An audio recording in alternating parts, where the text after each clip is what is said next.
sobre TSE. Então a gente tem a mudança hoje, né, na presidência do TSE. Fachin assume como vice Alexandre de Moraes, que inclusive durante o período eleitoral vai estar na presidência, porque tem uma questão de troca ali depois, né?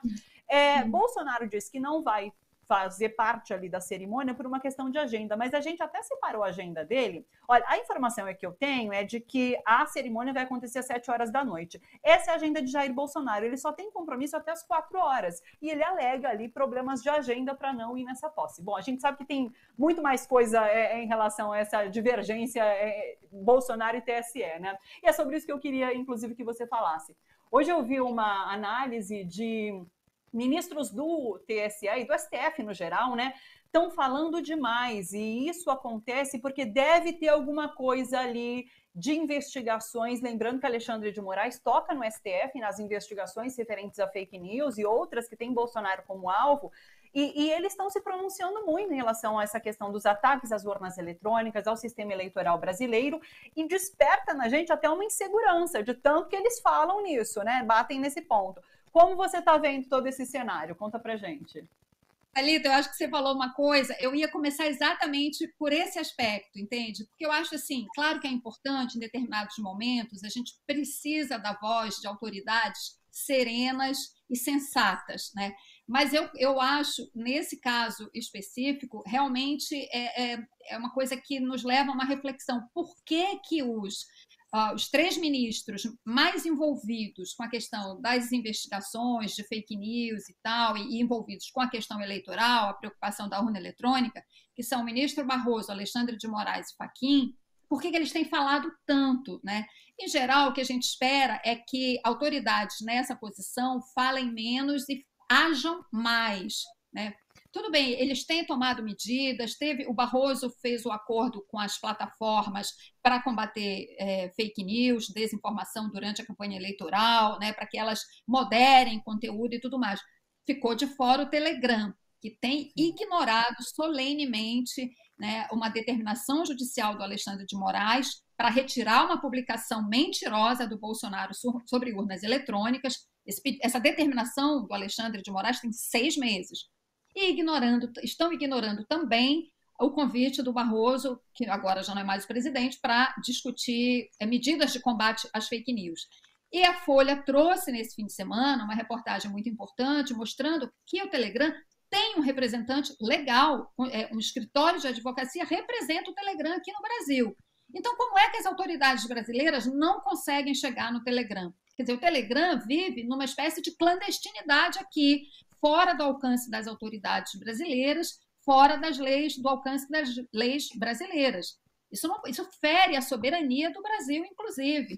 Não pode ser um aplicativo ter atuação livre aqui no país e não ter um representante para responder ao judiciário. Então, as autoridades do judiciário precisam agir em relação a isso. Tem um porém, e o Luiz Roberto Barroso, em recentes entrevistas, ele destaca isso. O ideal é que a iniciativa de combate a essas plataformas que permitem crimes, inclusive, né, a ocorrência de crimes na plataforma, nas redes, enfim, nos canais de comunicação que elas permitem, a iniciativa tem que ser de uma lei, tem que ter projeto de lei para isso, tem que ter uma lei aprovada, né? E uma lei que sirva para todas as plataformas, não especificamente para alguma. Isso é o ideal. Agora, foi o que o Barroso falou, se o Congresso não agir, a gente tem que fazer alguma coisa. Em que pé que está o Congresso nisso? O Senado aprovou um projeto de combate às fake news, em que estabelece algumas regras para as plataformas. Foi para a Câmara. O relator lá é o Orlando Silva.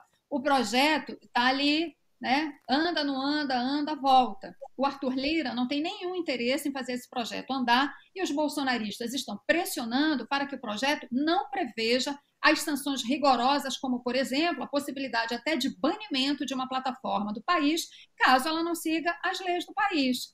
E no meio dessa discussão, o Telegram está aí, livre, leve e solto, sem atender as autoridades, e o Bolsonaro fazendo campanha lá.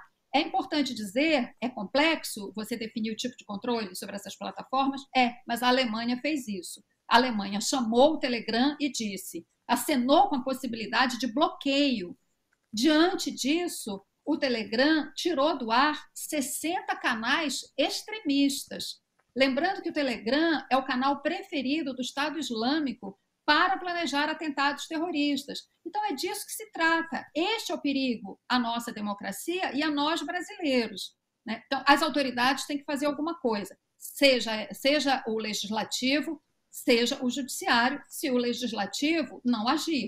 Depois não dá para reclamar da judicialização da política. Mas isso da Thalita, voltamos para o começo da nossa conversa, do perigo da instabilidade e da violência nessa campanha, né?